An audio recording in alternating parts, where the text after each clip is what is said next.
Welcome to another episode of the Aaron Darko Show. Now, today I have the honor of having my very special guest, Mr. Christian Giacobbe. And the pronunciation is good. Hey there. Cheers. Cheers. Boom. He's the founder of Bali Comedy Club. Yes. Sipping our coconut water here, in case you're wondering why the water seems a bit misty. Yes. And what we're talking about today is his story, because he's one of the most famous people in Bali, and he's actually hilarious as well. So you're going to have a lot of jokes on this episode. And also, like, for me, it's more curiosity of how he became the founder of Bali Comedy Club and one of the most prolific comedians in all of Asia, not just Southeast Asia. And so, yeah, we're going to have a chat about, you know, where he came from, his story, his backstory, and hopefully you'll get a lot of value out of this episode. So, Chris, welcome. Thank you very much. Thank you for having me. Yeah, appreciate it. So, people know you in Bali for doing the comedy. Like every Friday, you do the comedy show, and I've been there a few times to perform myself. And one of the things that really strikes me about you is that you are very consistent with your comedy. So we're going to talk about that later, but I just want to get back into, like, how did this all come about? Like, take me back to, like, your backstory, if you will. Okay. So when I was 18, I don't know if you have them in England. In Italy, in the late 90s, early 2000, we had resorts all over the world just for Italian people. People will come on the whole resort will get filled on the same day, and people will leave on the same day. And my job, and they would never leave the hotel. It's the craziest thing ever. And my job was to make sure they had fun. So during the day, I would make activities and whatnot. And every single night, I would perform in front of 500, 600 people. Every single night. And I would do musicals, I would do comedy, I would do variety shows, quiz shows, whatever. And I did that for several years. I did that in Africa, I did that in Greece, I did that in Spain as well. Then when I became older, I got sucked in the corporate machine. I became a sales manager, but I kept doing every once in a while some MC gig. And then when I moved to Bali, that is also an interesting story I might tell you later. When I moved to Bali, I didn't know what to do. I had a little bit of cash with me, so I didn't have any pressure. And first I joined Toastmasters. Do you know about Toastmasters? Yeah.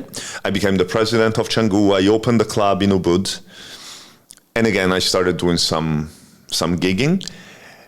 And then for the first time, there was no comedy scene in Bali at that time. No comedy scene in English. There is in Bahasa.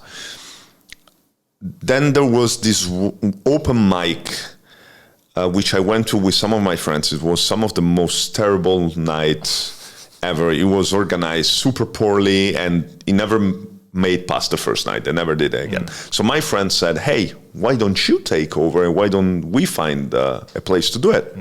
I was like, yeah, why not? And the rest is history. Became immediately super popular in Canggu. Now we are all over Bali, and not only, because we did shows also in the Gili Islands, in Lombok, in Jakarta. Just last week, I became the first ever headliner in the history of one of the most famous Indonesian national TV to headline with the set in English. Collaborating with Comedy Central, everything is just exploding. So it was by chance. I didn't really choose it, but once I was on stage, and once I got that adrenaline rush of the comedy, I couldn't think about anything else. Because this is the thing, comedy is such a pure form of public speaking, because you got immediate feedback. Like, there's no bullshit about comedy. Like, if you do a speech, if you do, let's say, a motivational speech, people will listen to you or pretend to listen to you, and then at the end, they'll give you the applause. Whether you sucked or did great, they will give you a sympathy applause at least. And then at the end, you will realize, okay, these people liked it, these people didn't like it. But with comedy, people either laugh or don't laugh. And it's not only that, is that every single joke, you start from zero. Because you might kill it with one joke, and then the following joke, crickets. And so it's much more high risk, high reward in a sense. And that's why it's so addictive. Actually, yesterday we did a charity event for Bali Street Month, and the venue was in front of a rice field. And one of my comedians didn't do so hot. He bombed. And because it was next to the rice field, you could actually hear crickets, which was hilarious. I loved it. It was great. So there's a lot there. So you gave us a bit of backstory, right? For Yes. the people that don't know you, right? Most people outside of Bali don't know who you are, right? So You will. Yet. Exactly. This is kind of crazy because like this is before you like go mainstream. Like, because I've seen your growth in the last how long have I known you? Like almost 2 years. Yeah, I started Bali Comedy Club not even 2 years ago. Yeah. So we're going to go into that, but I like to always start with like the man behind what you do. So take us back to when you were talking about when you started out doing these shows and you were traveling around. There was like 500 people, 600 people. Yes, that was a very time-consuming and energy-consuming job, but was very fun. And it's something that many Italian kids do it because you get paid nothing.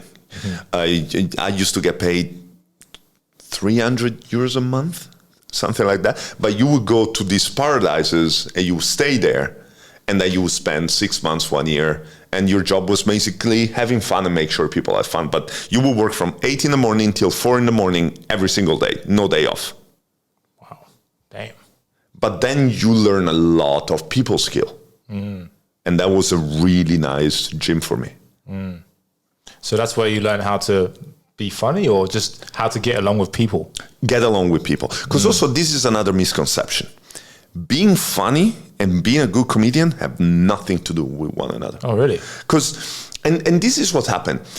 So the way Bali Comedy Clubs worked and the way I managed to make it grow is by having people coming on stage and doing sets. You, of course, did a few sets and you did great. And I always told you have a lot of potential.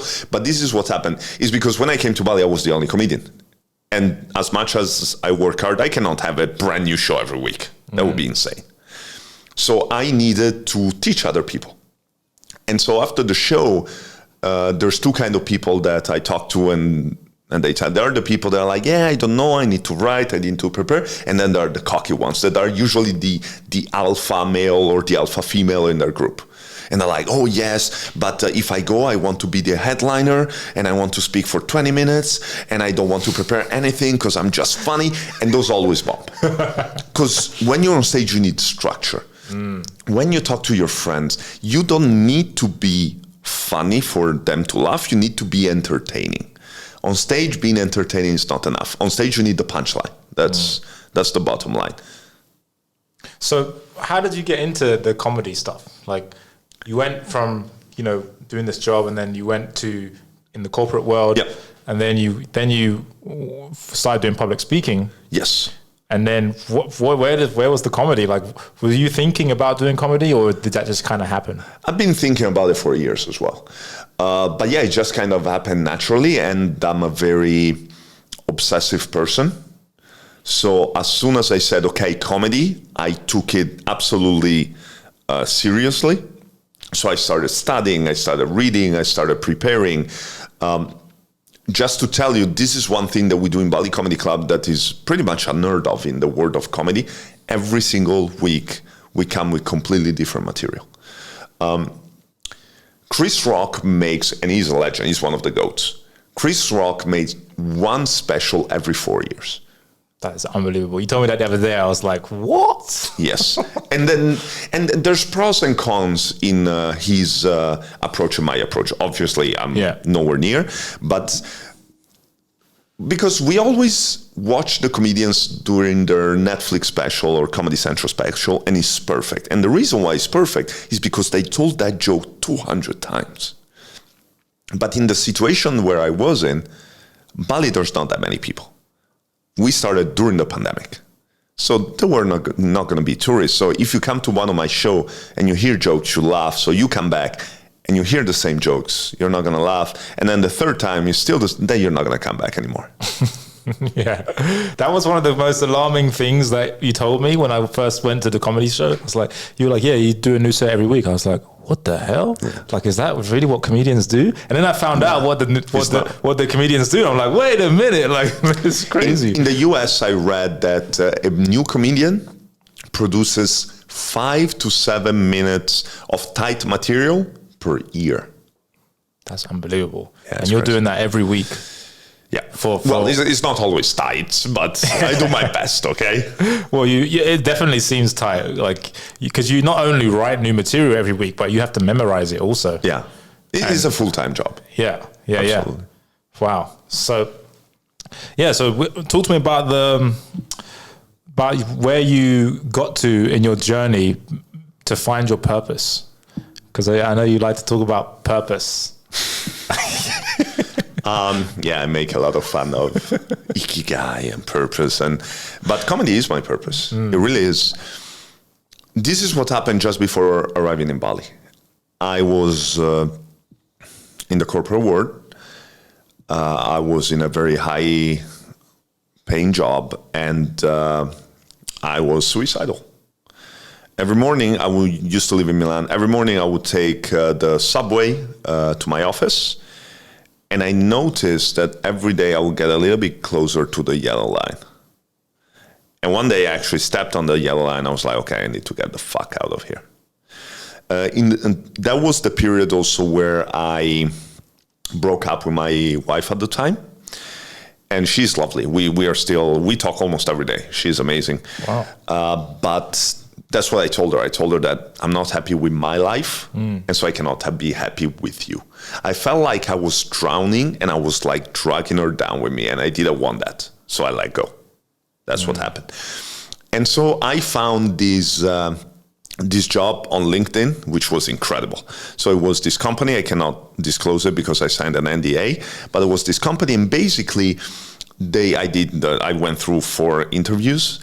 And basically, my job was going to be leading a sales task force where every month I would have to live in a different country to sell products to 5-star hotels. And they told me, okay, you're going to start in Madrid, then you're going to do 6 months in South America, and then Pacific Islands. I was like, that's perfect. But what happened is, and I had 1 month of like free time before I joined this company. So I quit my job, I resigned on my lease. And then after a week, they're like, yeah, you're not going to start in Madrid, you're going to start in Warsaw. And I'm like, yeah, I don't care.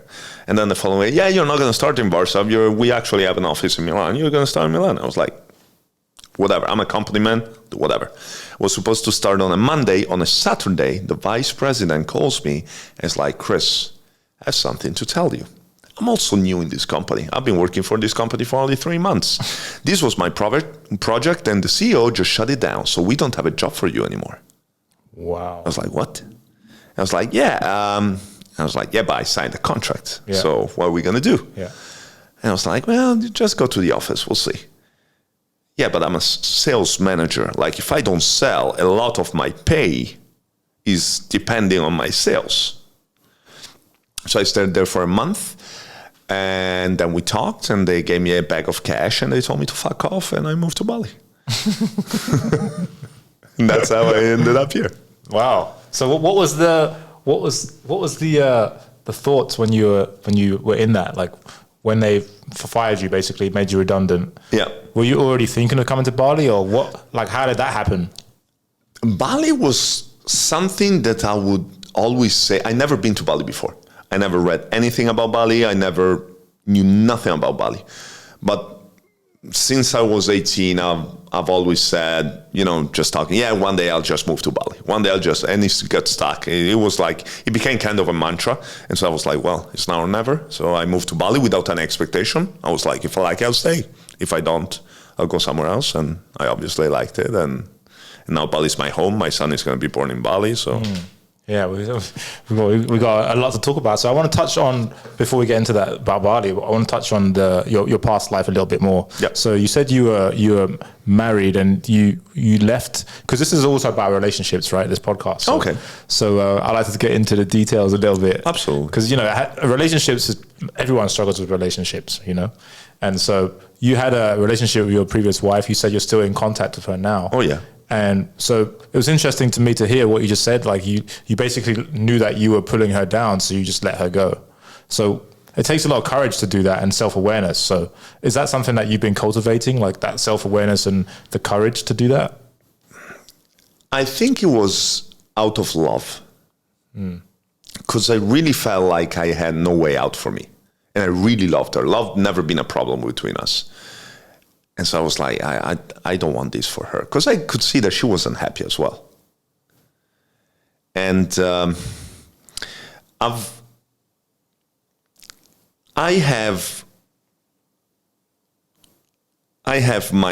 very particular because I have my priorities and I have what I believe in, and I'm willing to do whatever it takes to not lose self-respect. I used to have a company with my brother. It was an apparel company, and it was doing great. And then I turned 30, and my wife, girlfriend at the time, her birthday is 2 days before me. So on her birthday, I proposed to her. And on my birthday, I had this surprise party, and so I was like, well, some of my family's here, I'll just break the news, and I said. And then my family is a very backstabby family. They like to talk behind the back. And so my mom said, well, your brothers and sister are not happy about it. I was like, why? Well, if they have problem, talk to me. And so my brother talked to me and he called me. I was like, what's up? I was like, well, I think you should have asked my permission because our father is dead. And he's only 2 years older than me. And I was like, hang up the phone, left the company, left with zero. Just like that? Yep. Wow. And a week after, I was working. I don't know if in Italy was huge, the Expo. There was the Expo in Milan. The Expo is something that happens every 4 years. I think that the next one, well, it was supposed to be because Corona shut it down in Dubai, where every country has a pavilion and is a huge touristic attraction. Yeah. I started working as a tour guide in the Coca-Cola pavilion. So from working in suits and tie, I was just, again, doing little parodies. And then after a few months, I got picked up by this other company and I got my career back in track. But I had zero remorse and I didn't have to think for a second about losing everything that I have built. Because for me, there are some things that are more important. And I know I'm very stubborn and it was probably a shitty idea, but I stand by it.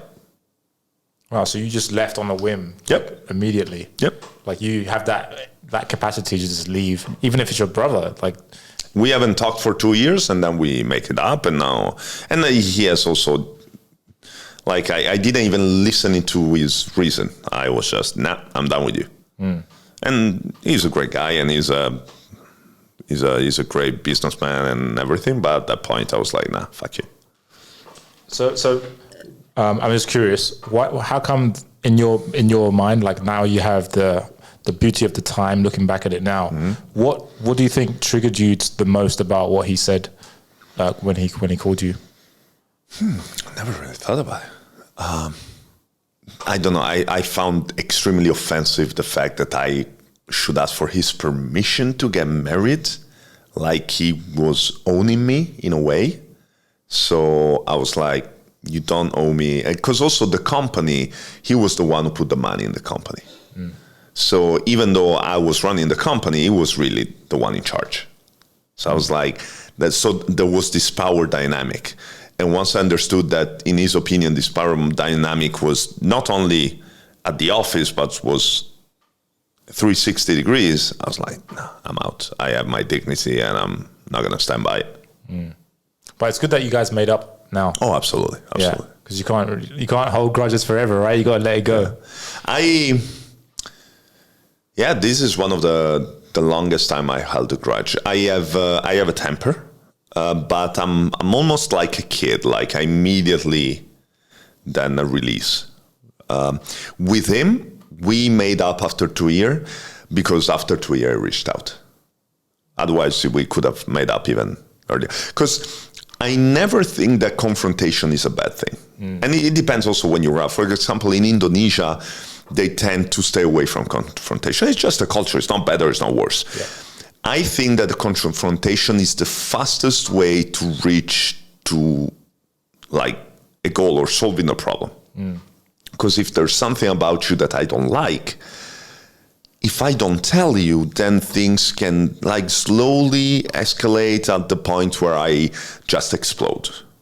But if I tell you immediately, then we can do something. You might say, I don't care, but at least I know where you stand. Because sometimes for example, in relationship, there are things that the partner might do, and they're not even conscious of the fact that you find those behavior annoying or irritating or disrespectful. But if you don't talk about it. Do you think, have you always been like that? Like, has it always been easy for you to handle conflict easily? Yes, absolutely. Where do you think that comes from? Well, I come from a family of mostly lawyers. That might be it.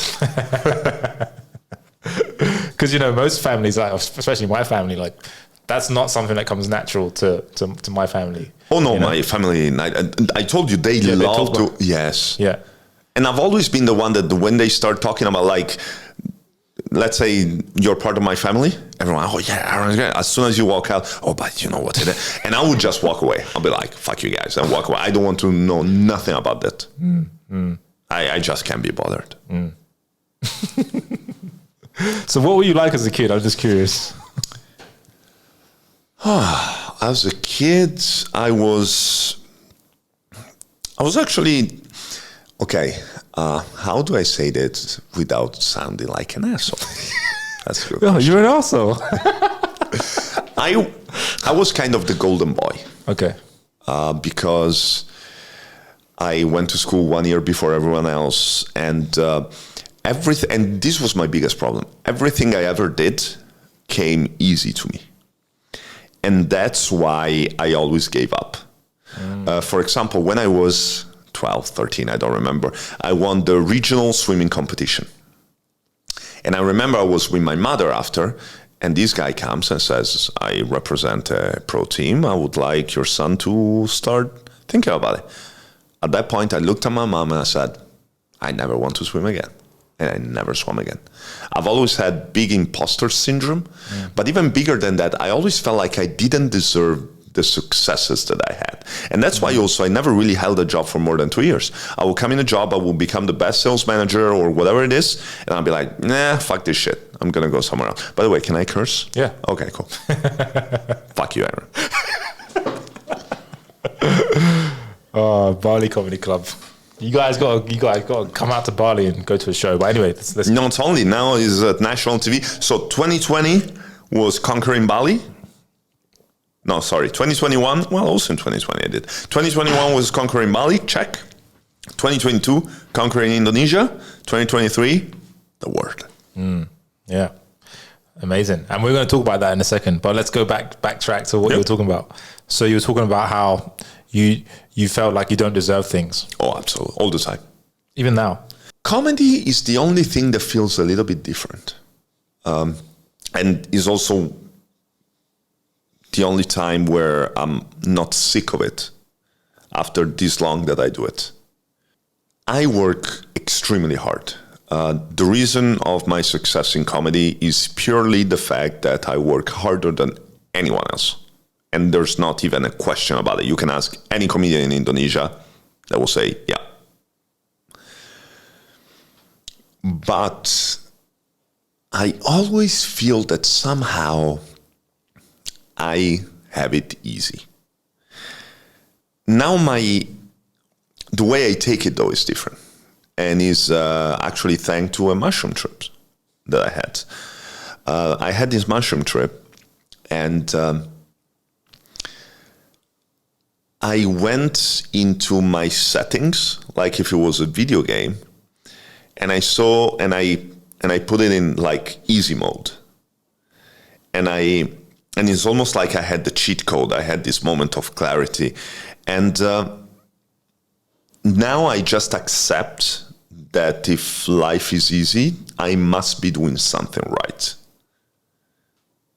Because I've always been doing something right to have something.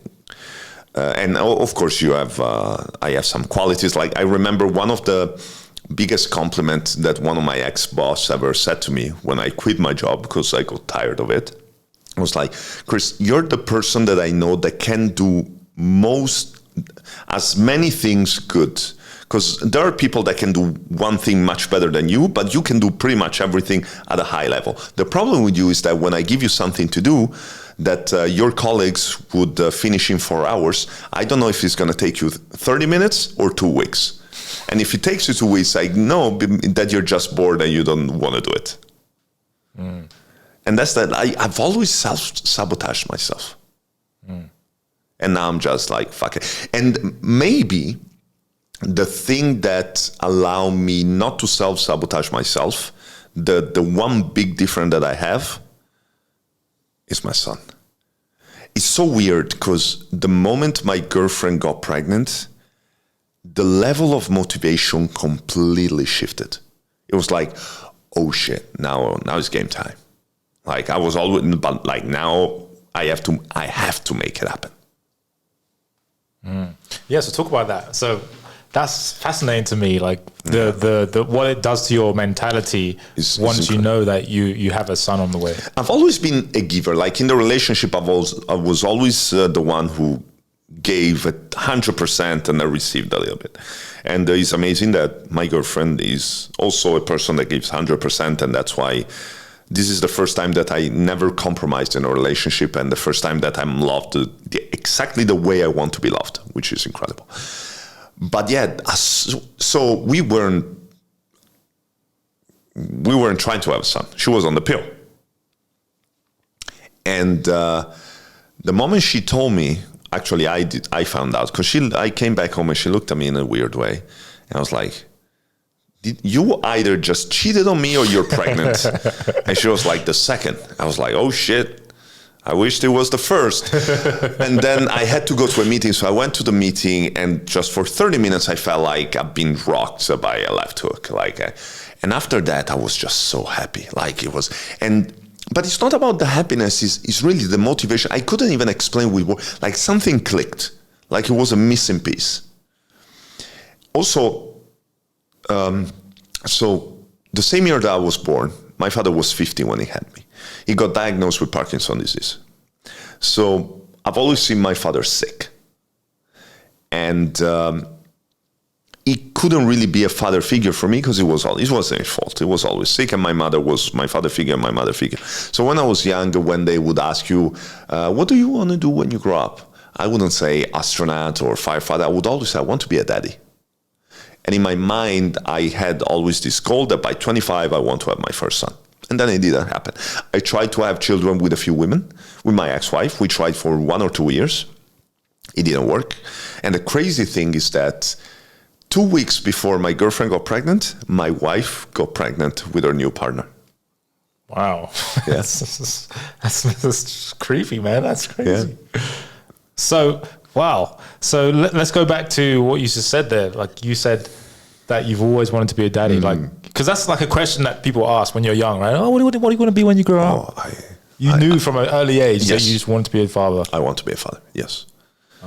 Oh. And no matter what I will accomplish with comedy or other thing, being a father would be the one single biggest thing in my life. Like, no doubt. I want to...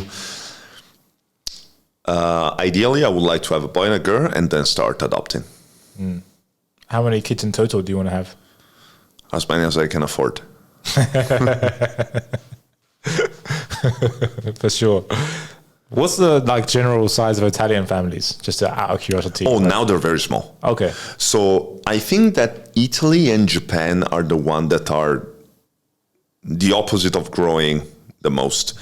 Because now the classic Italian family, like people my age, is first of all, you have children really late, like 35 and up.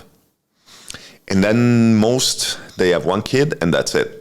And of course, this means decreasing the population because from 2 people, you make only one person. I have 2 brothers, 1 sister. They all have only 1 kid. And you're going to be the anomaly in the family. You're going to have like 5 kids. Yeah. Because I would love a big family. Absolutely. Yeah. So just one more question on that. So I'm just really fascinated by the fact that when you were a young kid, you knew that you wanted to be a father. Yeah. And where do you think that comes from? Is it just purely the fact that you always saw your father sick? Yeah, I think because I wanted a father. So I was like, oh, for my kid, I'm going to be there and I'm going to like do everything for him that my father cannot do for me. I guess is that. Yeah. There's another question that comes to mind is, I always like to ask people this just in conversation. It's like, whose love did you crave for the most? Like your mother's or your father's? So my mother is one of the strongest person I know, but is also one of the least affectionate person I know. I was probably the only kid who had to ask the mother for a hug and not the other way around. Like and even when she asked me, she's like, nah. But she took care of 4 kids. Her mother was sick. My father, who had Parkinson's, she's a machine. And the thing that is weird with my father is that I have kind of a fucked up memory. I have a good memory, like in memorizing my sets, etc., etc. When I was studying law, I would memorize a book in 2 days. But my father died that I wasn't that young. My father died that I was 18. I maybe have 4 memories of him. Damn. Yeah. What was your relationship like with him? I remember that I was the favorite. He died in my arms. It was a pretty intense thing because, Parkinson's, even though it affects your mobility, it comes from the head. And he was taking these pills, and these pills made him go crazy. So have you seen The Shining? No. The movie The Shining? Well, basically, he started seeing people, and it became a shit show. And it wasn't his fault, it's just... Yes, and that also made me really think about reality, because he was seeing people, and for him, they were real, just as I see you. And these people were telling him things, so things got really out of hand, and that was obviously the most traumatic moment in my life. But I was there, of course, to protect my mother. And maybe that's why I removed most of my memories about my father. Because it's so painful, right? Yeah. Must have been. And I came to terms with the death of my father probably just last year. Wow. Yeah. It's like, I can't even imagine that. Like, just thinking about it now, because I lost my grandma, but I wasn't there for her passing. But I remember touching her head, and it was just stone cold, and I was just like, I was bawling my eyes out. You know, it's like such a painful memory. Actually, my grandma also died in my arms. I'm that lucky. But I actually feel like I'm privileged to be there for the passing of two of the people I love the most. Yeah. I remember my grandma, she was 86 at the time. And, you know, you would think that at that age you kind of are okay with she was fighting. She was like, she was screaming at me, I don't want to die. And I was held, I didn't know what to do. And then she was gripping my hand as strong as she could, and then she let go, and then one tear came out, and I was actually dumb. I think I might want to turn into a set, because I was so dumb. I was such a dumb, white, privileged kid. Because when she told me, help me, what I do, I literally looked at her and said, follow the light. And she looked at me like, what the fuck? I just told you that I don't want to die. I'm like, well, then do you. Like, if you don't want to follow my advice, then fuck it. So that wasn't an emotional moment for you? Oh yeah, absolutely was. Yeah, yeah. Like, but in that moment, I was like more like, and is I had also the same when my father died. It was more like, Chris, you have to keep your shit together, because your mother is, of course, going crazy and crying and whatever. You're the man. You have to keep your shit together. You cannot cry. Right. From the moment my father died, I didn't cry until I was 34 or something, 33. So how long? That was, what, 16 years? Yep. Wow. Couldn't cry. Couldn't cry. Couldn't cry. Did you try to? Did you go to therapy? What was the only time I did in that time span was during an ayahuasca trip. That I cried. Yeah, so did I. Yeah? Yeah, I cried at the ayahuasca. Released a lot of stuff. Yeah, have you done? So how many times have you done ayahuasca? 8, something like that. Whoa. Yeah. So what's the value of the plant medicine for you? Oh, it's incredible. Yeah. Especially the first time changed my life. But you know what they say that, and it's true, like every time it shows you what you need to be shown in a way. Always very powerful. So this is what I think happens with psychedelics. And I'm not a drug advocate at all. To me, those are not really drugs though, in a way. So, and you can achieve the same without drugs. For example, I had similar experience with ayahuasca when I did my Vipassana, which is 10 days silent meditation. So this is the way I see it. We are all walking a path, and it's your very personal path. Some people are walking backwards, some people are walking forward. We're all going different speed, and most likely in this life, we're not going to reach the end.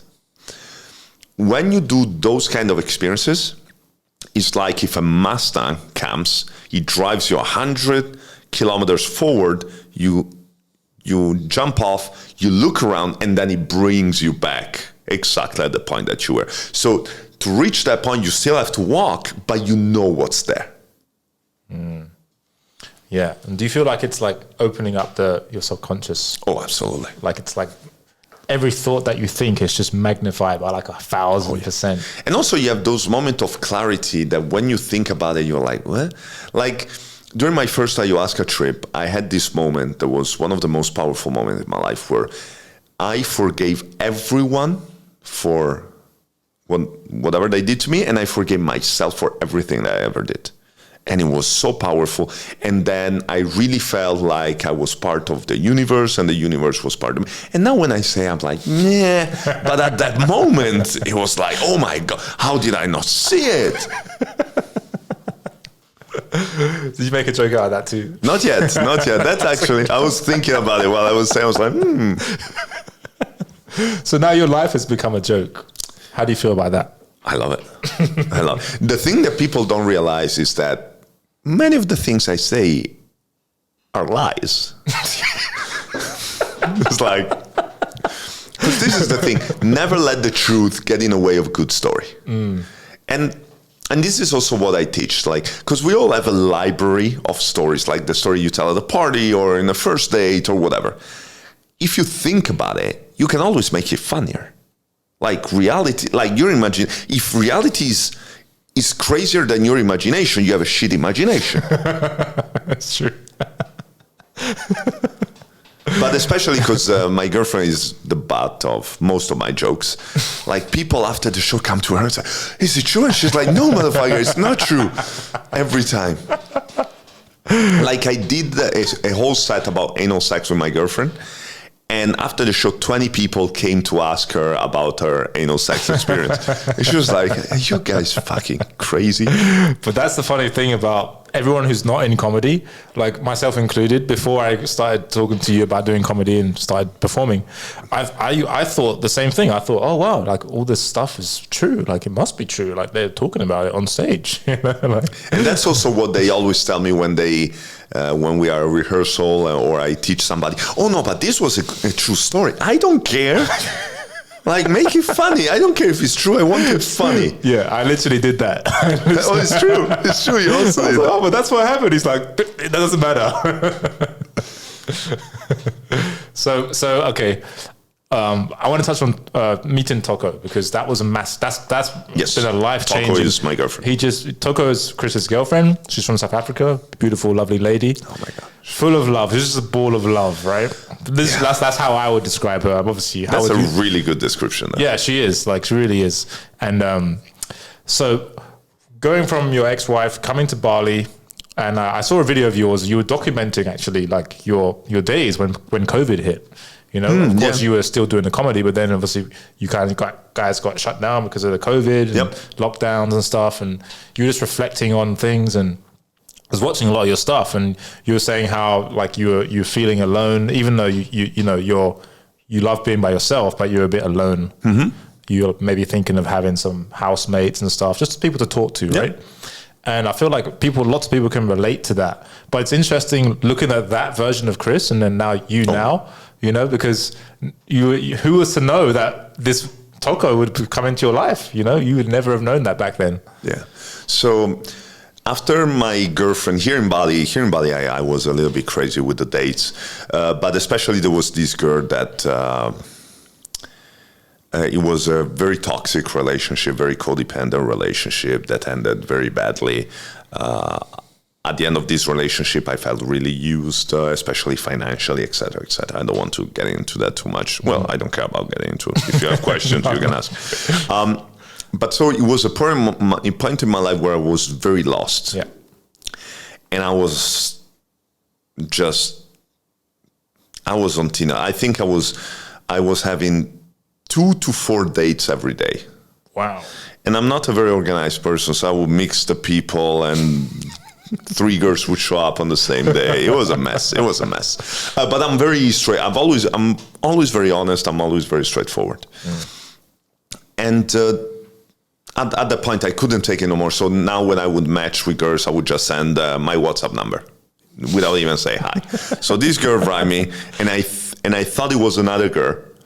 And so I'm like, so how about 7 at Black Sand, which is a place here. Yeah. She's like, okay. And then I see her coming. I didn't expect to see her. She's very unique, especially in Bali. She's very black. She's absolutely gorgeous. I was like, oh, okay, nice. And I started talking to her, and after I very seldomly give compliments to women on first dates. I used to be a pickup artist, a famous pickup artist in Italy as well. Oh, really? Yeah. Damn, that's a whole oh shit. Okay. And after 5 minutes, I was like, wait a second, this is going way too good. Like, there is something wrong because it's going too well. And then we kissed. And then I brought her home, and we spent the night together, and it was amazing. And then the next day, I drove her to the airport because she was on her last day of holiday. Now, this was all the while COVID was becoming a thing. Mm-hmm. So we go to the airport, flight canceled. So we spend a whole day together again. Then the next day, I bring her to the airport, and I'm like praying that the flight get canceled, but she hops into her flight and she goes back to South Africa. We started talking on Zoom. She had a beautiful job. And after a week, I was like, I want you to leave your beautiful job, say fuck off to your friends and family, and move in Bali with me. And it took her 6 months because everything was closed, was locked down. Wow. Damn, that fast. And she took that leap of faith, of course. Because, on my side, I was like, yeah, she's coming. Of course, I was feeling very responsible. And in my head, I was like, even if it doesn't work, I need to make it work somehow because I'm changing this girl's life and whatever. But you never know what's going to happen. For her, it was a complete jump in the dark. But it went well. So she said yes to that request immediately. After what? You spent 48 hours together. 48 hours. Not even, like 40. And she said yes. Yep. But then she went back to. No, she was already in South Africa when I asked her. Oh, okay, got it. So she was in South Africa. She said yes, and we thought that after a couple of months, things would go back to normal, and so she left her job, and then she was stuck at home with no way of maintaining herself. So it was like also a shitty situation at that point. So you're like, oh shit, I just ruined this girl's life. Exactly. In the short term.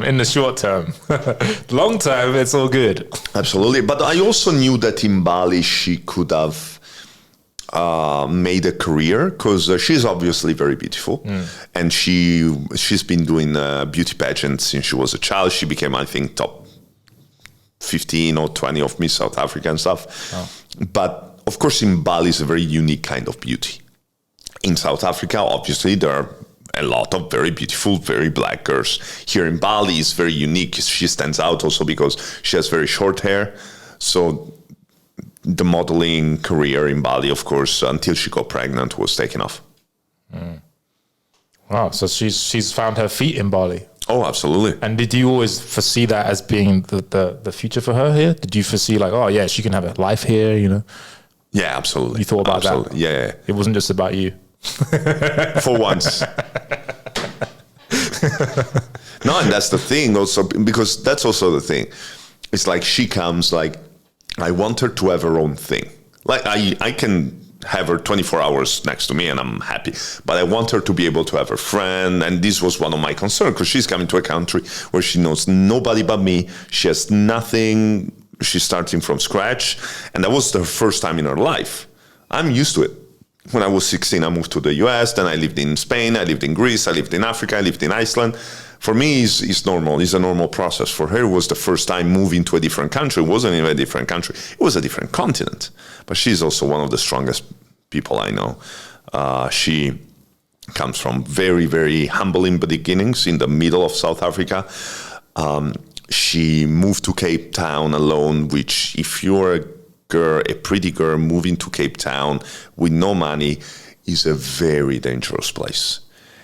And she had only the money for the bus. She entered an office and say, I need a job. You have to give me this job now because I have nowhere to go. And she got the job and she started working in marketing even without a degree. And she ended up being the manager of the biggest client of the biggest marketing company in South Africa. Amazing. Like she was destined to become the CEO of the biggest marketing company, and even that she left everything for this. Well, now we come full circle, because you just told me that you were a pickup artist. So I'm thinking those skills that you acquired, absolutely, helped persuade her to leave this amazing job. So what you're saying is, I could never understand how she ended up with you. That's what you're saying.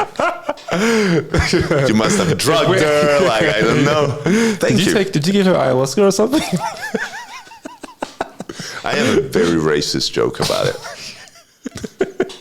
Which is, and this is one of the things I do, because of course with comedy, my style of comedy, there's different kind of comedy. There's clean comedy. My style of comedy is very at the line.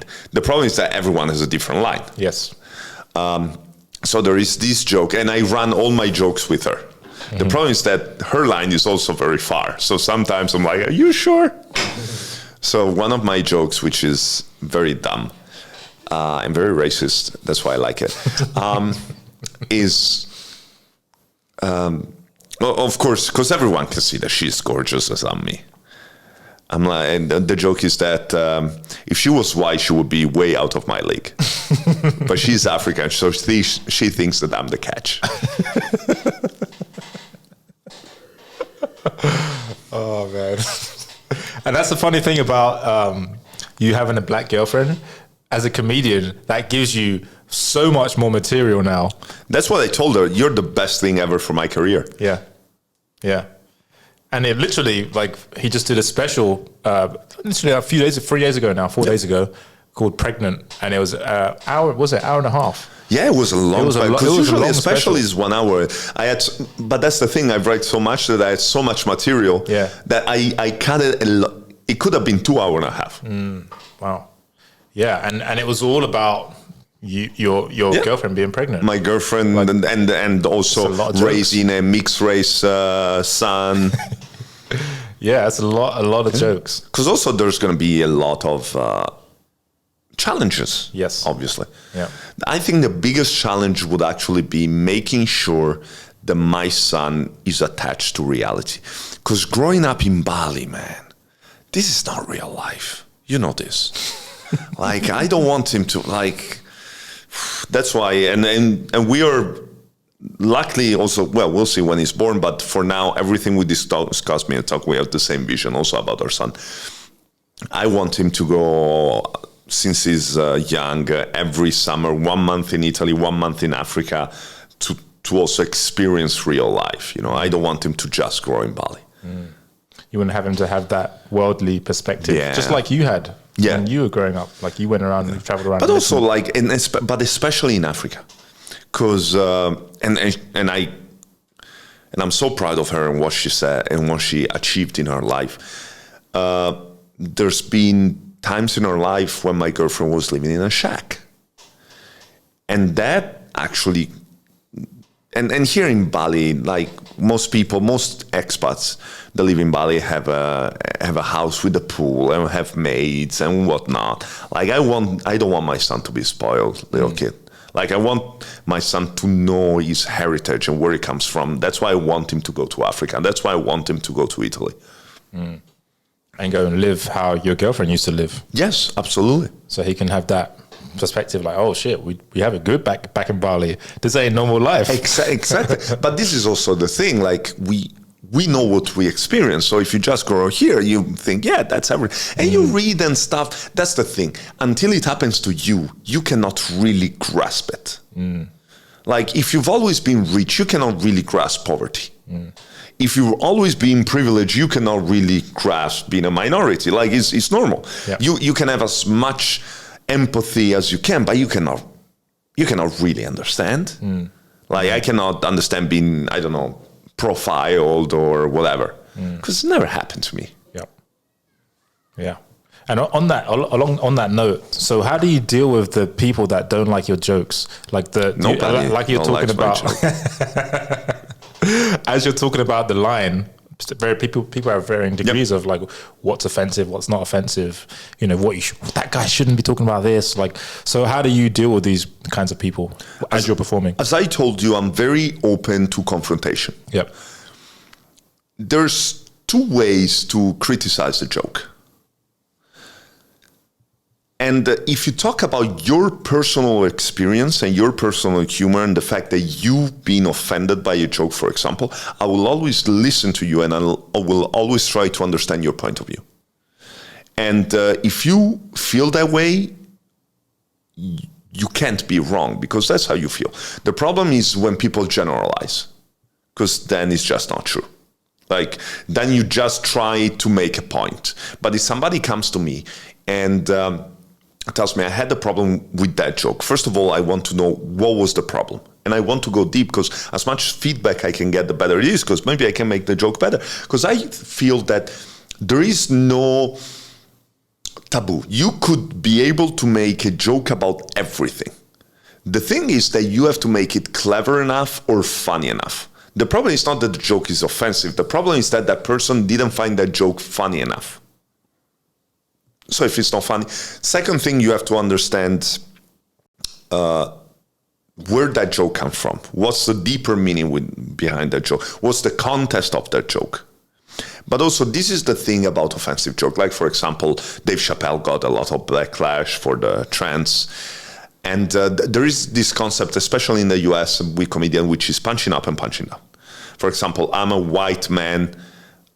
If I talk about black people or women or trans, I'm punching down because in society, the patriarchy, whatever, I'm perceived as a higher status. And we're trying to change and we're trying to make a level playing field.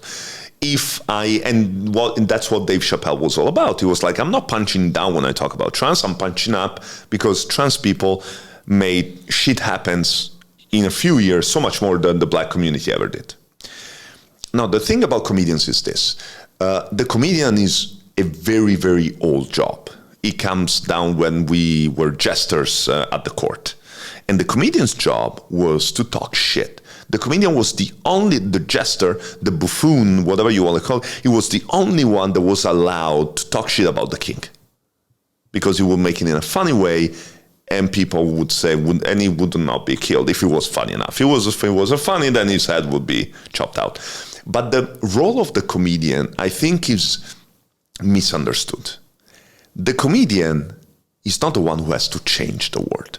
The comedian is the one who just shed a light on the problems of society. That's the only job. He's not a politician. He's not there to change. He's there to say, there's a problem here. The day I, let's say, make a rape joke and nobody gets offended is the day there's no more rapes. But if somebody gets offended, it means that it's a real problem and we need to keep talking about it. Okay, I see what you're saying. So you're just shining a light on the problem. So That's you don't, it doesn't. I'm not part of the solution. Right. but it doesn't trigger you when you offend someone. That's actually that's your job. Also. Yeah, in a way it is. In a way, yeah. In a way it is. Yeah. It really is. And of course, there's different levels of, like, there's some jokes that makes no sense. Like, for example, I think I told you before in a dinner we had a few days ago, I teach comedy. And now in Bali, as you said, people know me. And when people want to try in comedy, they want to impress me. And one of the most natural things that people try to do to impress me is making very offensive joke as their first joke or their first set. And I had a dozen people having a joke that included the N-word. I was like, what? Why? Like, why? Just because they wanted to have this shock value. And they weren't black. No, of course. None of them was black. It's like, well, what the fuck are you talking about? I think I heard my girlfriend say the N-word maybe twice in 2 years. Damn. Yeah. Actually, one time she called me the N-word, and I was so proud. I was like, oh, say it again, say it again, say it again. Are you putting that one in? That was a good one. Yeah. I actually, even before, like when she told me she's pregnant, and I still have to, I will not say the N-word, obviously, but I'm still trying to find a way, because it's something that I thought about, like, what if my son called me with the N-word? Like, I would lose all my power as a parent, because I can't reply, you know? Like, if he says, shut up, and then he said, like, I have to shut up. Like, what do I do then? What do you do then? Exactly.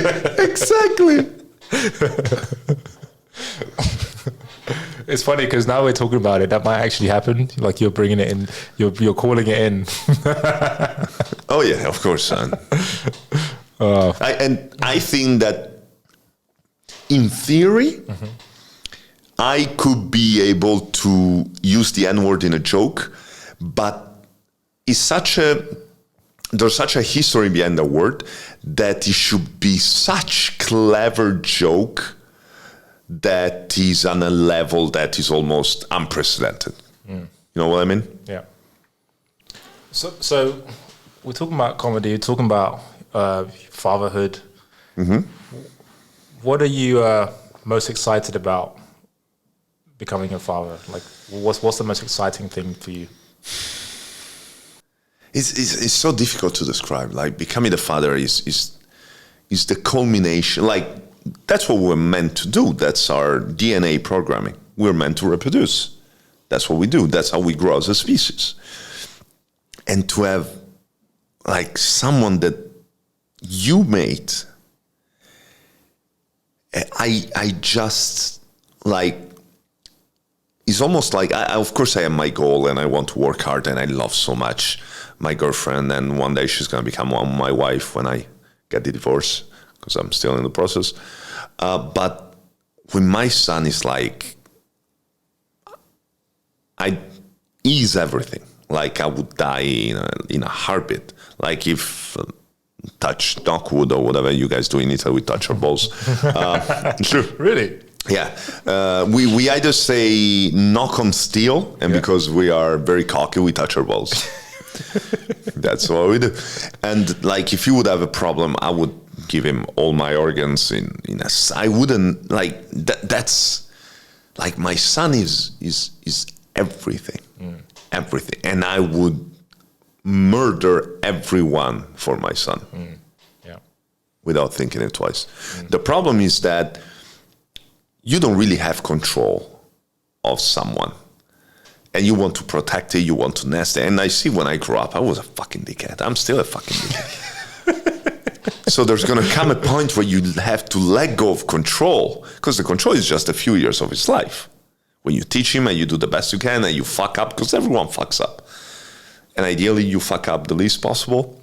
But then you have to let control of this thing that was... It's going to be hard, and it's going to be amazing, and it's going to be just the most important thing I'll ever do. Yeah, that's beautiful. Do you want to have kids? Yeah, eventually, yeah. Nice. How old are you now? 32. All right. Yeah. Yes, I got a few years to go, you know. Yeah. I feel like... So that's what I'm going to ask you. So do you feel like you're ready? Absolutely not. But you'll never be ready. Like, it's impossible. Yeah. It's impossible. Yeah. That is actually one of the problems we have in Italy. Because everyone is like, yeah, financially. And even my brother had he had earlier than me, like 32, 33. But he was the CEO of fashion companies. He had a lot of money and still was like, well, I don't know. You just have to do it and just roll with it. Like, you're never going to be ready. If you wait for the perfect condition, you're never going to have a shot. But this goes with everything. It goes with opening a company, with starting a project, with everything. If I would have waited things to be perfect, I would have never started comedy. Because then I have to write the perfect joke before I start comedy. But if I don't start comedy, I'm never going to write the perfect joke because I'm not going to have that experience. So it's impossible. And the perfect joke doesn't exist. So how do you cultivate that? Because a lot of people struggle with that. Like, people watching, there's a lot of people out there that are very smart at what they do, but they're not going for certain things in their life because of the fear, like the fear is holding them back, and the excuses, I'm not ready story. So how do you navigate around that? How do you get around that? There was a point in my life where I was like, shit, that's too late to do this thing. And then 1 year would pass, and I was like, shit, now it's too late. Last year was the right time, but now it's too late. And then I thought, oh no, but I could have still done it. And it was, you just have to stop giving a fuck. I was in a very lucky position because I was in Bali. I didn't need to work. And so I was like, let's try. I loved it, and I just went full in. And not everyone has this kind of luck. But this is one thing I hate. People that tell me, oh, you live in Bali. You're so lucky. I wish I could. Then fucking do it. Yeah, I say that all the time. Yeah. Then fucking do it. Oh, no, but I don't have the money. Yeah, you don't have, but you just bought the iPhone 13. So what is it, motherfucker? Exactly. Oh, yeah, but I have there's families here. Yep. Like, if you want to do it, you find a way. Maybe you cannot do it immediately, but you can have steps towards.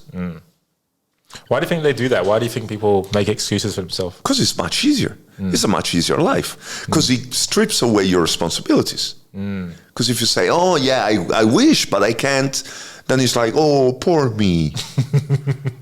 And people love to be nestled and say, yeah, the word is evil. It's not you. So I gather that you're not raising your son like that. I'm going to spoil my son a lot, though.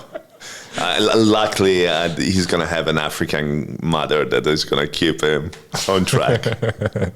So you're not going to be the disciplinary one? I don't know. I really, I will know as soon as I see him.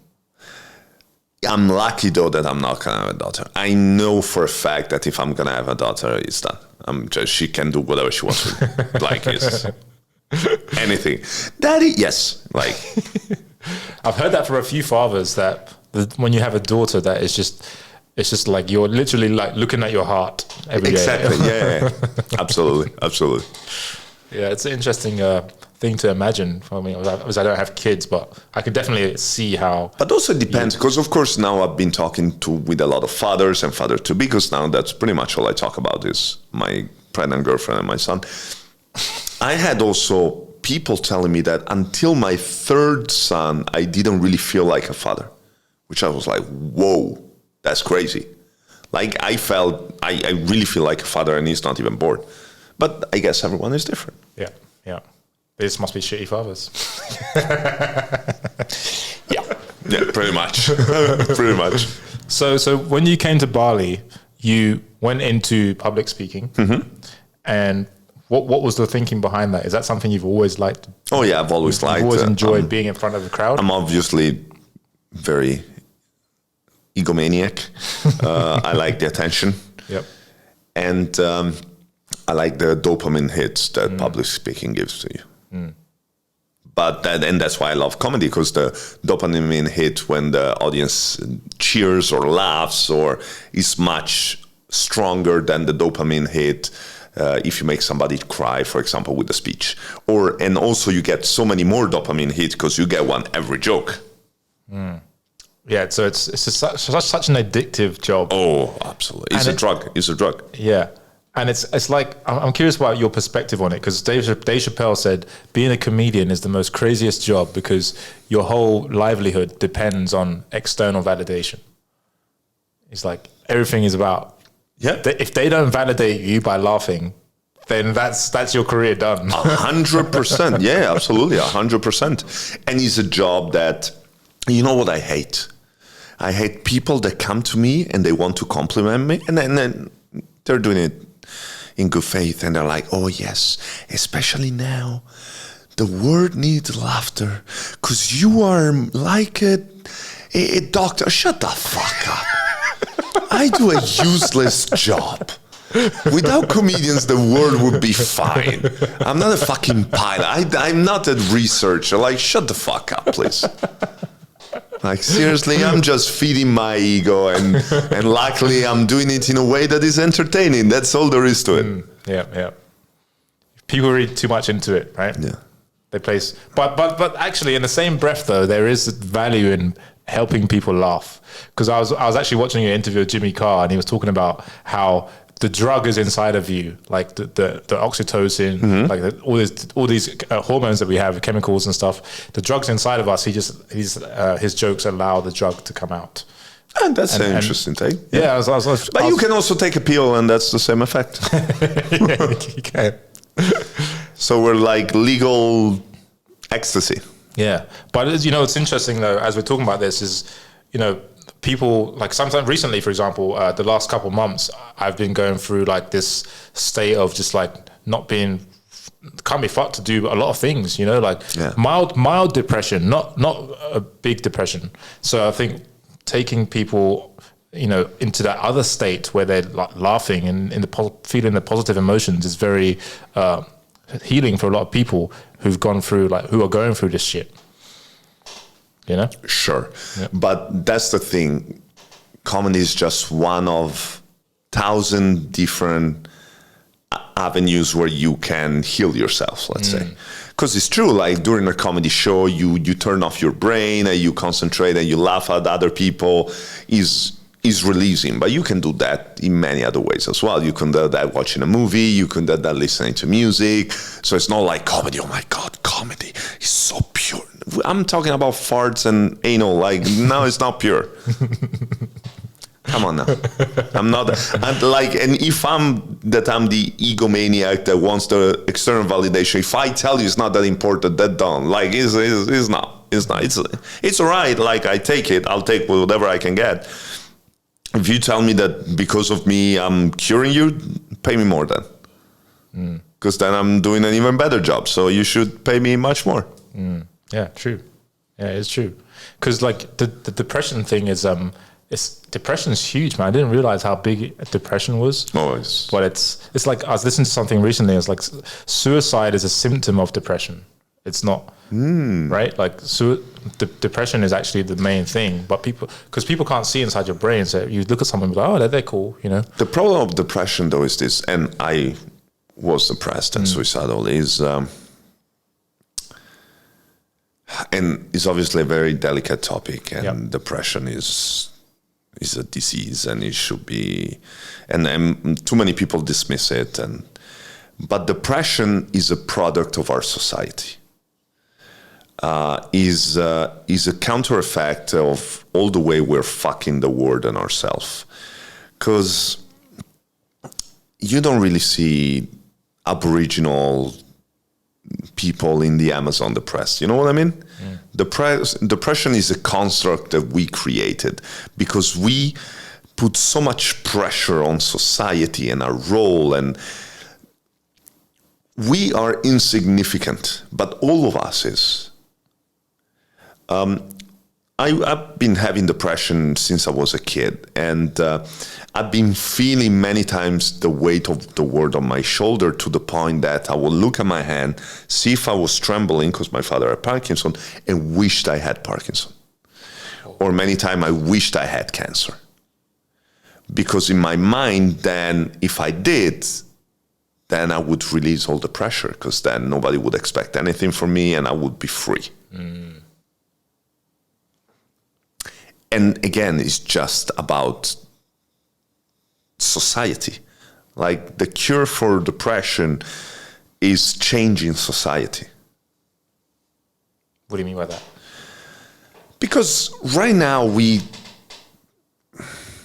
depend, and I work with external validation, but I learned to get to terms with it. Like things like cyberbullying, and we live in a world where you feel like the world is closing on you and everyone is against you. And I think we need to change our point of view on what the world really is and how we teach our children and focus more on the possibility and not having FOMO about everything and seeing people's Instagram posts and feeling bad because other people are pretending to live a good life that we can, like, it's so fucked. You know? It's so fucked. Things are getting more and more complex. And now that I know nothing about, but the metaverse now creating different reality. Like, what the fuck? I'm going to be the old father when my son is going to be on the metaverse. Yelling at him. So how did you overcome your depression? Like, how did you do it? What were the steps you took? Because someone out there, the reason I asked that is because someone out there maybe is going through something similar that you went through. It's different for everybody, obviously, and I didn't ask for any help, which was a mistake, but I got lucky because I got out of it. The way it worked for me is I needed a change of scenery. I came in Bali. Bali is obviously a very unique place where people take much more care of themselves, for their mental health, of their physical health and everything. And slowly I got out of it, and comedy absolutely helped me leaps and bounds. So I have no idea, and I'm in no position to say what other people should do. I honestly think I got lucky. And again, before I would have blamed myself before because I got lucky, then I would have re-entered depression, and I'm just taking everything. Like now I'm unapologetic with the things I have. Now I just take like my girlfriend, like she's the most amazing. I'd like, fuck it, I'll take it. I deserve it. My son, I deserve it. The fame, I deserve. Now I take everything, and I accept it. You accept everything that you're getting, and so now you feel deserving of the things that you're attracting into your life, whereas before you didn't. Yeah, but absolutely. Now you do. Absolutely. And so talk to me about the men's circle, because you in Bali, you joined the men's circle. I didn't know, I think you joined it for like a year or a year. I joined it for a couple of years, and then I was hosting it, but then the comedy became too. Yeah. So what was that experience like for you, for someone who's never done the men's circle? What is the men's circle, you know? I come from a culture where if you're a man, you're not supposed to talk about your feelings. In Italy, we have this saying, which is, if you have dirty clothes, you have to wash them in your own house, meaning you don't go around and tell your problems. There's only two ways where you can answer when people ask you, how are you? Good or great? That's it. And everything that counts, you just push it down. And you press it, and you press it, and if you cannot press it anymore, you drink. And if you cannot press it anymore, you snort a line, and then you keep on fucking pushing.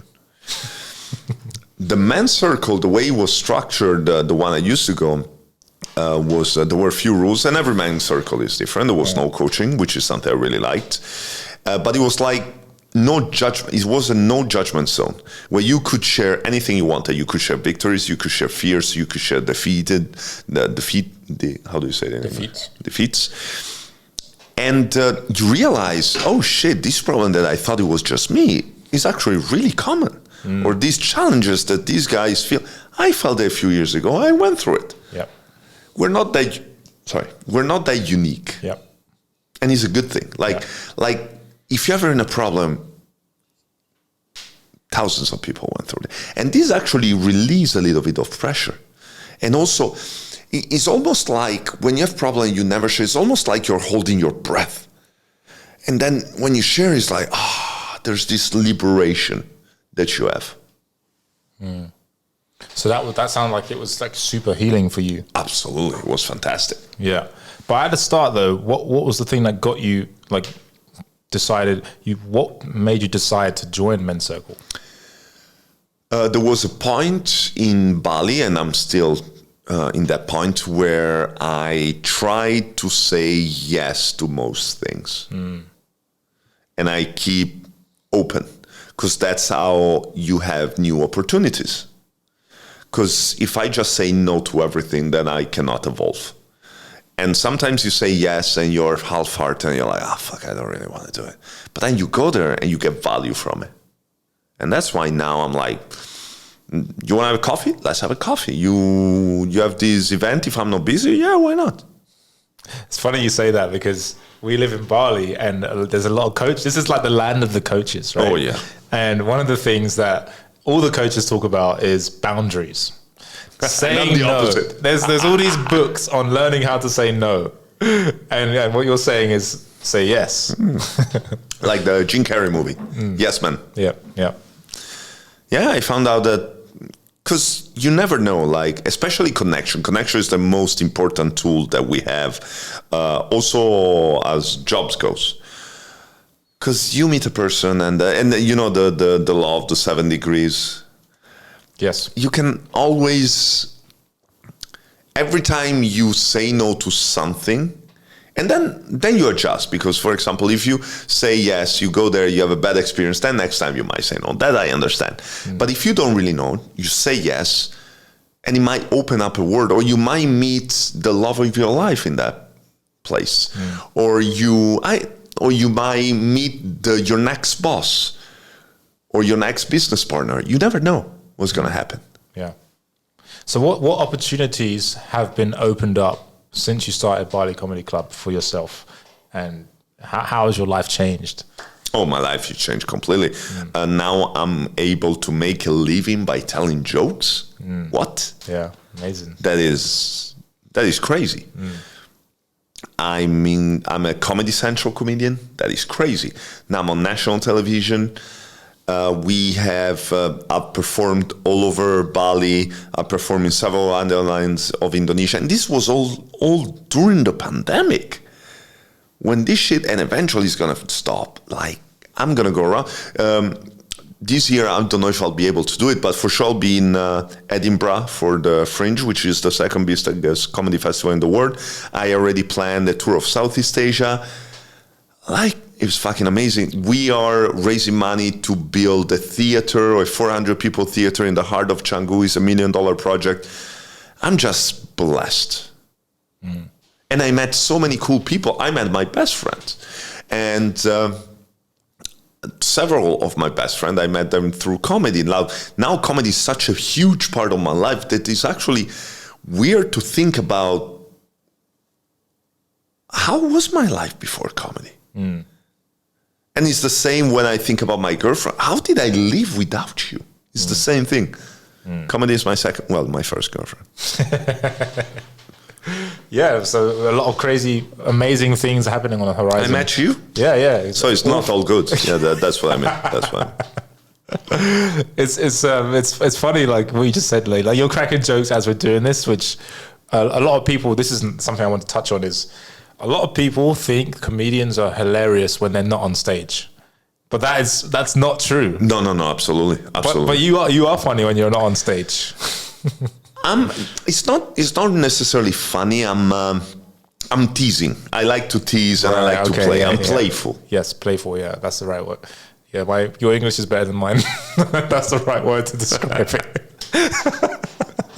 But also it depends who am I in front. Because there is this other concept that I really think is bullshit, which is you have to be genuine to yourself.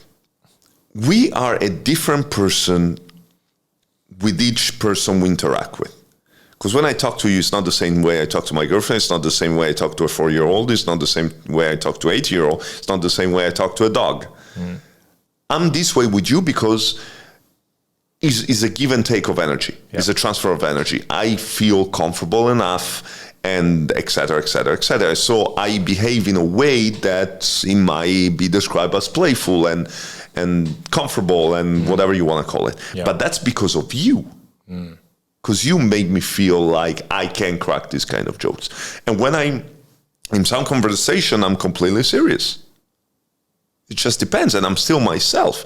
It's just, you ride the waves and the energy that the other people gives to you and the one that you give back to that person. Yeah, it's like a dance, right? It's like give and take. Oh, absolutely. Yeah. That's a great metaphor, yeah. Yeah. So the men's circle, would you recommend every man do that, or is that just for you? You got a lot of value out of it. I will recommend every man to try it. Okay. Yeah. At least once. At least a couple times. Give it a couple times. Yeah. Absolutely. Have you been? No, I haven't been, but I feel like I have a men's circle with my group of friends that I have. That's great. I never had that, for example. Right. And that's why, for example, I feel that a men's circle is more beneficial than a woman's circle. Because women are much more advanced in that. They share between each other. Yes. Of course, I'm speaking generality, but usually. And at least me, I never really share with anyone. Even with my wife, when I had a wife, she was asking me, how do you feel? And I was like, don't worry about it, I'm good. Because I had to be the protector, I had to be the provider, I had to be strong. Do you feel like Toko brings that out of you more? Does she encourage you to share how you feel and stuff? No, it's that I am a different person. Because as amazing as she is, if I would have met her 4 years ago, 5 years ago, I would have been a different person. I wouldn't have been able to share even if she would have tried. Yeah, so you've done the work on yourself to be able to attract her. That's the thing. Nobody's ever going to do anything for you. You have to always do it for yourself. Of course, people are going to help you, but it's like with happiness. If you're looking for happiness into someone else, you're looking in the wrong place. Yeah. And I made that mistake countless times. When was the time where you like really learned that lesson? What you just said. When was the time you're like, all right, I need to start looking inwards now? No, I learned that lesson every single time, and after a second, I would forget it. Because after my wife, I was like, oh, no, I have to be happy myself. And then I got this girlfriend here, and it went even worse. And I was like, no, I had to be. You're a voracious reader. Like on your Instagram, you post with lots of books. I read more than a book a week, yes. Wow. And how long have you been doing that for? Like a few years? Not that long, since I came to Bali. Before Bali, in the previous 10 years, I maybe read 2 books. And then in 3 years in Bali, I read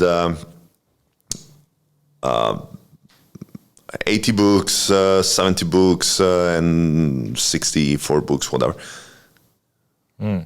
So clearly you love reading, but what is your philosophy on reading? Like, because you're reading a book a week, so yes. What's your So perspective I on that? read 4 to 5 books at the same time, and I categorize them. I have a book about fiction, just to turn my mind off. I have a book that I have this folder that I call In. So a book about spirituality or some kind of religion or whatever. I have books that I called Out. So it's about mentality or money or whatever. I have a book about comedy, and I have now a book about fatherhood as well. And so you know of the Pomodoro technique. Yep. I do something slightly different that works for me, which is I have very short intervals of like 5-10 minutes. I have activities that I consider work, activities that I consider fun. So I will watch a 5-minute YouTube video, and then I will read 2 chapters, and then I'll be 10 minutes writing jokes, and then I will play video games for 5 minutes, and I go around and I circle them constantly. Because when I immediately start a new activity, my attention span is the highest, and then after 5 minutes, I go to another activity, so it keeps on being high the whole time. Wow, so you just keep doing that every day? Yep. So how long does that last for? Sometimes the whole day. Damn. Yeah. And that's how I don't get tired, because every 5 minutes is like a new stimulus. So that's like an energy hack also. Yeah, it works for me. I have no idea if it works for others. Maybe it's a good system. Yeah, it is. Yeah, it's pretty rad. So, how do you retain all this information then if you're reading new books all the time? This is the thing. I have this weird memory. Like I have no memory for events, but my memory with books and stuff like this is pretty amazing. What's your favorite book? Top five. Give us top five. Ooh, that's so difficult. In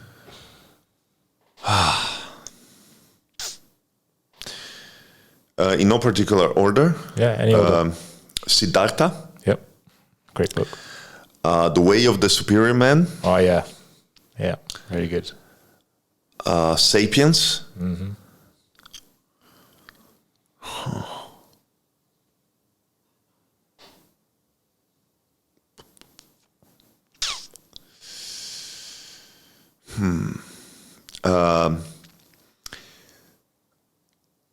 The 40 Names of Love. Oh, haven't heard of that one. Is a Sufi book. Is a religious book. Okay. Sufis like they're Muslim, but they're not really Muslim. It's almost like a Buddhist or Hinduist version of Muslim. It's about Rumi, which is their biggest religious figure. And anything comedy books? Comedy books. I really enjoyed Jimmy Carla's book. Jimmy Carr's book. Yeah, Before and After, because it's almost like a motivational book from the point of view of a comedian. But if you want to start comedy, probably the Comedy Bible. Yeah, that one's great. That one's really good. Actually, one of my friends here, his coach, he did comedy back in the day in 1990s for 10 years. Nice. And yeah, he knows all the techniques and stuff. Of course, he did it for 10 years, and he was on stage. He said he was sharing stage with Dave Chappelle and stuff. Oh, wow. A few times. But he hasn't got any tape of it. Okay. He's that guy. I'm like, bro, you ain't got nothing? He's like, no, I did it for 10 years. I got no tape. I was like, okay, fair enough. But nah, he's cool. We just joke about it now. But he was saying that, she was his coach. Oh, okay. Yeah, back in the day, and all the techniques. He, as you were telling your jokes, he was sitting next to me. He's like, he's doing he's doing this one. And that's the thing. There's so much technique going on. Yes. Like there's literally algorithms. When you find a good joke, you can keep the same structure. You change the word, and it's still funny. Yeah. So how easy is it for people to write jokes? Do you think everyone can do it, or is it something that you're gifted with? Absolutely. It's like sports. There's people that are more naturally gifted and there are people that are less gifted. Let's say that with basketball, let's say that you're more gifted than me. Yeah. If I play every day and you play once every 2 years, I'm going to beat your ass. Yeah. So with that said, everyone can, because the limiting belief that a lot of people have, I mean, I had it before. This is why I started. I was like, all right, I want to start understanding more about humor and how it works, like studying it, right? And so my limiting belief was I felt like in my life at this point, like 2 years ago, 3 years ago now, I felt like I was just getting too serious in my life. I was becoming more serious. I was doing less fun things.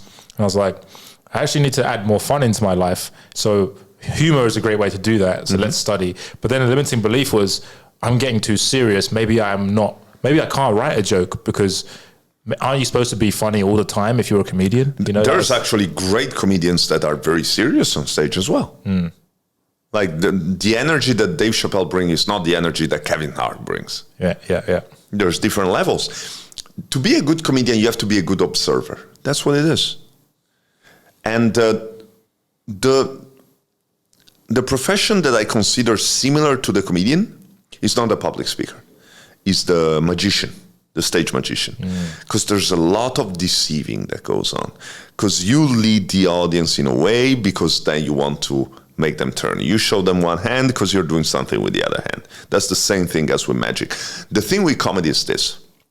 Comedy is also deceiving in its nature, because sometimes the first 1 or 2 sets are your best set for a while, because you've been rehearsing them for years, because those are, I don't know, the story about your name or where you come from or your party story that you said 100 times.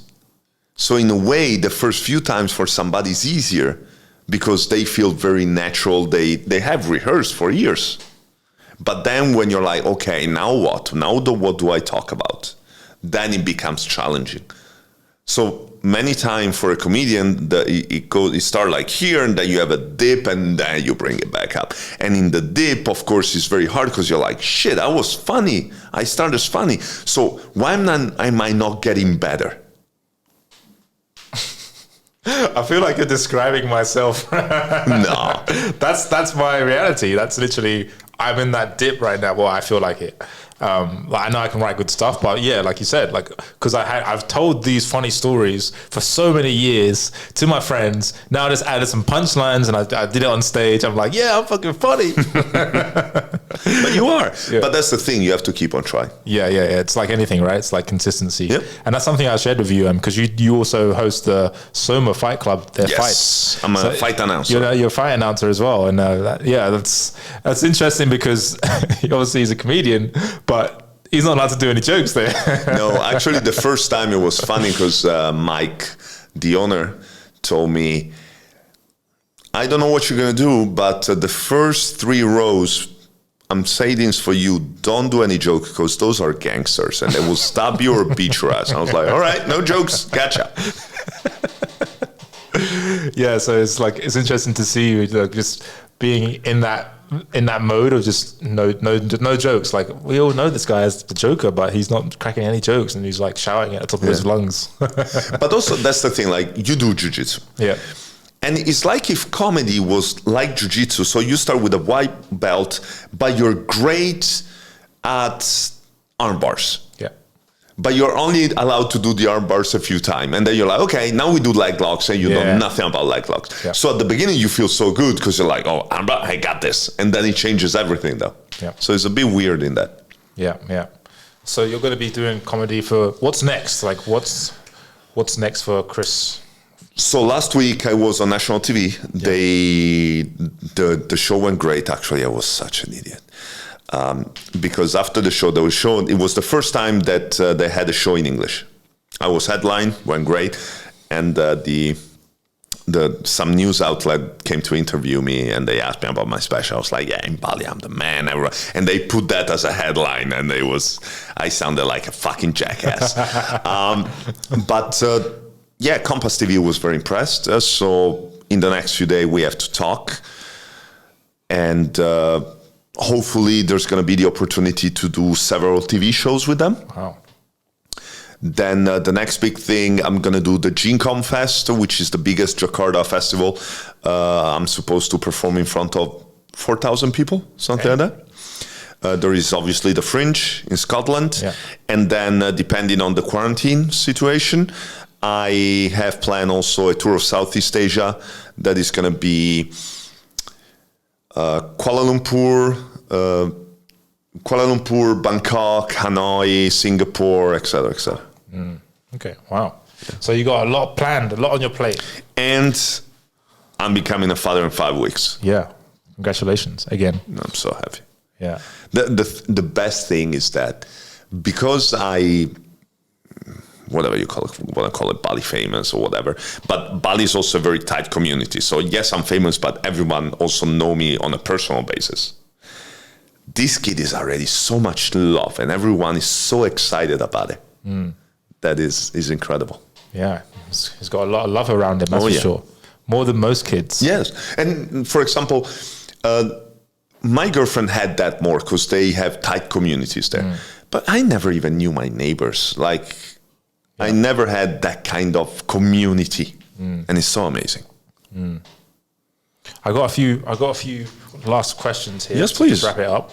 So, what is the purpose of life to you? I always like to ask my guests this question. The purpose of life is my son and my girlfriend. Making sure they are as happy as possible. And in order to make sure that they are as happy as possible, I have to first make myself as happy as possible. And how do you do that for you? I do that by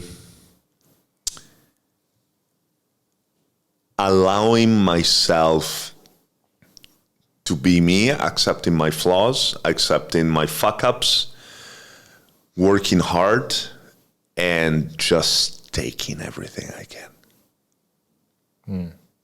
And owning it, right? And owning it, yeah, absolutely. Owning it is a huge component, absolutely. Absolutely, yeah. So, I mean, one of the last questions I have for you is, what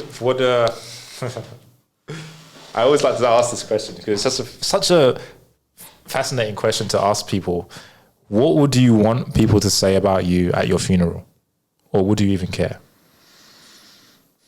Of course I care. I'm a comedian. He was the funniest motherfucker ever. I want them... What I don't want is for them to say that they didn't tell me anything. No matter if it's good or bad, I want to know what they really thought about me. So I don't want nobody to held resentment towards me if we didn't work it out. And I obviously don't want anyone to love me without telling me they love me. So what I want is, I want people to say he was the best father, he was the best husband, and he was the best fucking comedian. That's awesome. Well, on that note, man, let's end it there. And man, it's been a pleasure talking to you and getting to know you more. It's always a pleasure talking to you. There's a lot of things I would want to add to this, but I feel like we covered a lot, and people are going to get a lot of value out of this. But let's talk more also privately. You're a great dude. Yeah, appreciate it. Thanks. Boom. All right, talk to you soon.